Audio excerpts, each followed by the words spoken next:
We got shirts on sale. Express your evolution and starter Pokemon love by buying an Evolution Family shirt and Which One Starter shirt. Link will be in the description below.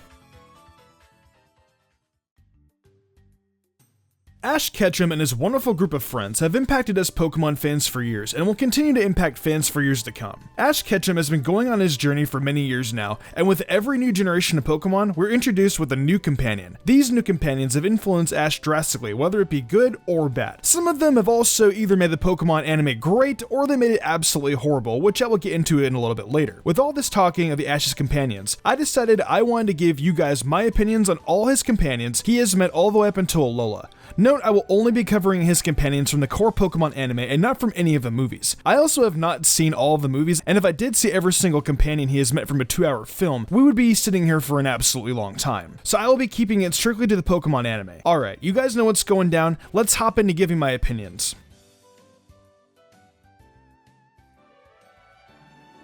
Now Misty, I have very mixed feelings about. In the beginning of the Pokemon anime, she was super bratty and for some reason wanted to kill Ash over a bicycle. Out of all the female companions Ash has traveled with, she has been with him the furthest, and therefore I think she is the most memorable and iconic female companion. Do I like her? Yeah, I think she's cool, but she's definitely not my favorite. At the end of the Johto series where Ash and Misty had to say goodbye to each other, I could definitely see Misty was sad to go, but I have loved the cameo she has made across the Pokemon anime, and she has never failed to put a smile on my face whenever she appears. Her most recent appearances in the Pokemon Sun and Moon anime are also so great. She's just super adorable and feisty as ever and has a freaking Mega Gyarados, so that's pretty dope. Also, seeing Misty snuggling her Psyduck is also super cute.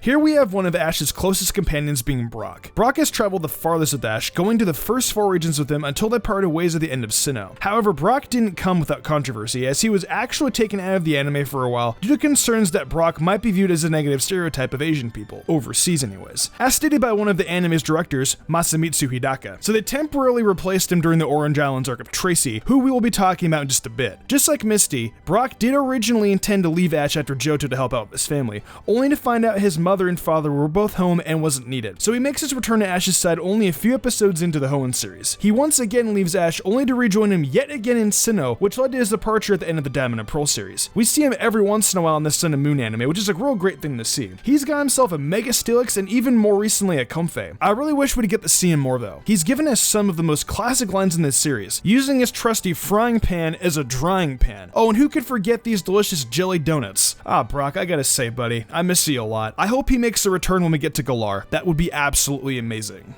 This dude right here is definitely very forgettable. I don't particularly hate Tracy, but I also don't love him neither. He's a very skilled sketch artist, and I appreciate the admiration he has for Professor Oak. However, he will never be a replacement for Brock, and in my opinion, neither will any of the other male companions, aside from one other one in the video I mentioned. But yeah, I loved how Tracy owned a Meryl, and everyone thought it was Pikablue or Bluechew, or Blue Form Pikachu. I've heard so many different names for this thing, to be honest. All the Pokemon fans in my elementary school were going nuts for it. So kudos to Tracy for at least owning a cute Pokemon.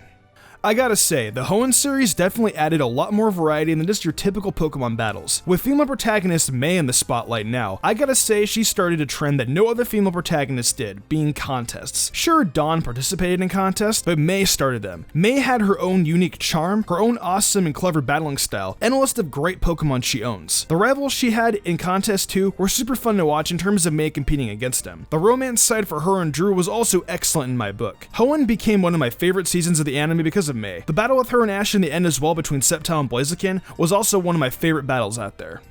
Oh god, this kid. Why does he need to show up? The only thing I really liked about Max was how he almost caught a Ralts. If he would have became a trainer in the anime, I actually would have liked him a lot more rather than getting this little brat that thought he knew everything. He could have became a trainer very easily. I mean, it's Tauros Poo-Poo that we have preschoolers running around unsupervised in the Pokemon games, but the anime is like, no, you have to be 10 to be a trainer. Yeah, whatever anime logic.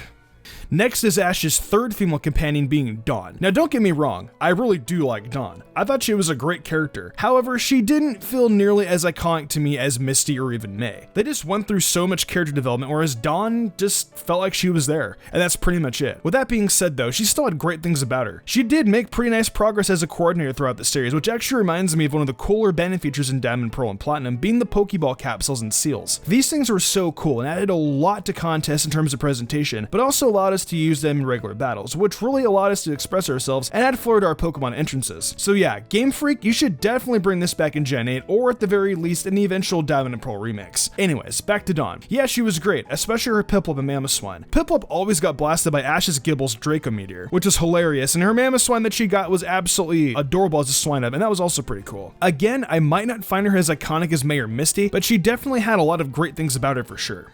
This girl is a pile of trash in the anime. She literally made the Black and White series unwatchable for me. Also, Ash was the biggest idiot in this season, and she was one of the main reasons why he became so moronic. Get a grip on things, dude. And if you're a Dragon Trainer, why are you using an Excadrill, you freaking scrub? Her Dragonite is literally the only redeeming thing she has going for her. I respect her Dragonite a lot in terms of testing its power, but it got smacked by Charizard, and I will admit it was kind of funny. Iris is much better in the games, and the Pokemon Black and White games are 10 times better than the anime. There, I said it, which I don't think anyone's gonna disagree. I'm not gonna lie, I actually don't mind Silent. He brought some positivity to the Pokemon Black and White anime, and I like the praise he gave to Ash on every little occasion. Okay, I lied. I watched a little bit of the Pokemon Black and White anime, but not all of it. Silent actually made it a little bit more tolerable to watch, but I still didn't watch the entire thing because of Iris. He provided some great one-liners, and he has a great personality, but his brothers are freaking scrubs. Still though, Silent has a great recipe for positivity. Good on you, Silent. The future is now thanks to science. I have no complaints with this guy. Him joining up with Ash was such a cool idea. He's a gym winner of Lumio City, and seeing his experiments blow up was always fun and so comedic to watch. Clement did show a lot of support for Ash and the gang, and I think the comedic gag he put up was great for the Pokemon X and Y anime series. Also, his chessman eating the Pokepuffs was super cute and adorable. I won't say I like Bonnie a lot, but I will say I like her more than Max. She's definitely less annoying, but saying less annoying isn't much. I'm saying that I tolerate her. Her Dedenne was also cute to a degree. Definitely not my favorite electric rodent, but it's definitely not a bad one. She also had Squishy, which was a simple Zygarde cell, but eventually showed off its 10%, 50%, and complete forms whenever it needed to defend itself, and eventually the Kalos region. So that was definitely unexpected, but super interesting. Here we go. Serena is my favorite of all of Ash's female companions. I have an entire what if video about her if she went to Alola. You should totally go watch it if you have not. Serena, in my opinion, has the best character development out of all the female protagonists. She had a humongous transformation around the halfway point in the series, and it really made me admire her a lot. The best thing I love about Serena, though, was the kiss. That moment made me like Serena a lot more. She's my favorite female protagonist, enough said.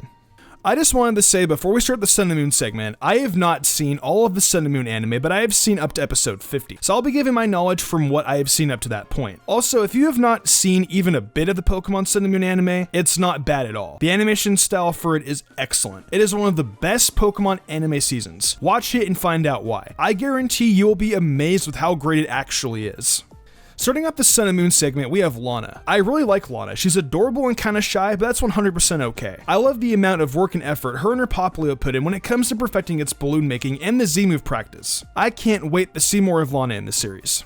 You guys remember that male companion I was mentioning before? The one I liked pretty much nearly as much as Brock? This is the dude, Kiawe. Kiawe just seems like such a great rival for Ash. He motivates him, trains with him, and shows Ash the value of hard work and appreciation. He also is a great handyman when it comes to doing certain things. I mean, he works on a farm, he knows how to cook if need be, he knows how to use ride Pokemon decently well, and just knows a lot of really handy life skills. In a sense, he comes off as a life mentor for Ash. He teaches him to be responsible, and it does not seem like he babys him like most of his other companions did. Look at all this. Look at it like this. Brock and Silent did all the cooking and cleaning. Kiawe actually shows Ash how to do these things. So not only do I see Kiawe as an excellent rival, I see him being a great teacher for Ash as the series goes on. That's primarily why I like Kiawe so much. He's got that niche that no other companion has really taken with Ash before, and that's what makes him so great.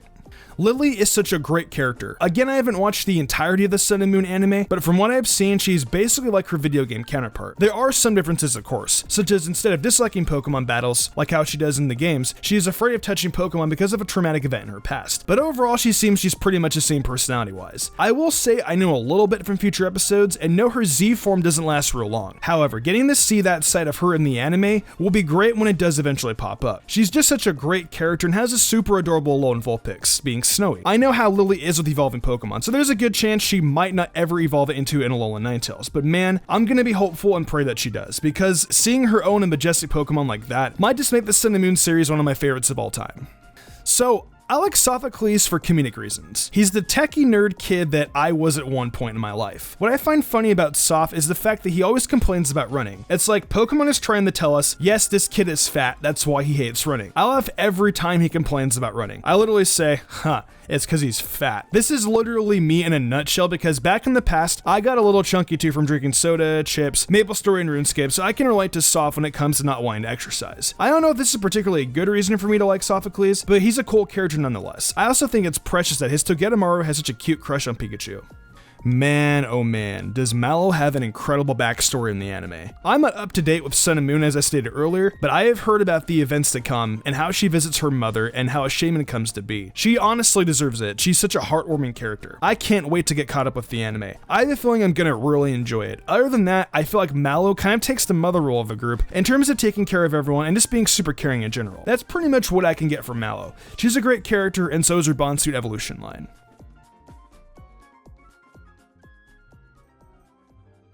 Well, that pretty much wraps up my opinions on all the Pokemon companions Ash has traveled with up to this point. All of these companions, like I mentioned earlier, have changed Ash a lot across the series. Some of these characters, like Iris, have made the anime bad, whereas other characters like Serena and Kiawe have made the series excellent. With Pokemon Sword and Shield right around the corner, I can see the companions we get for the region of Galar making an excellent season for the Pokemon anime. Ash hanging out with a British girl will be pretty interesting, plus of Serena being from Kalos, there's a chance we will see her again in the near future, if Kalos, of course, is next door to Galar. Maybe some kind of feud will come into play between Serena and that female companion from Galar. We will see soon enough. But yeah, those are my opinions. What are your favorite companions though? Let me know in the comments below, as well as what you think I should cover in terms of opinions. If you enjoyed the video, why not leave a like and subscribe to my channel with notifications on, that way you never miss an upload. If you want to support me further, consider following my Twitch where I stream a lot of Pokemon content and all kinds of other content like Zelda, Fire Emblem, Pokemon Mr. Dungeon, Borderlands, and so much more. Want to support me further and gain cool perks? Check out my Patreon. Fly Jubilee, Daniel Leone, Lady Crimson, Pal491, The Lazy Leo, Matthew Young, Awesome Lego, and Jarrett Weez Austin did. I want to thank them personally for going above and beyond. It means the world to me. I think I'm gonna wrap this up though.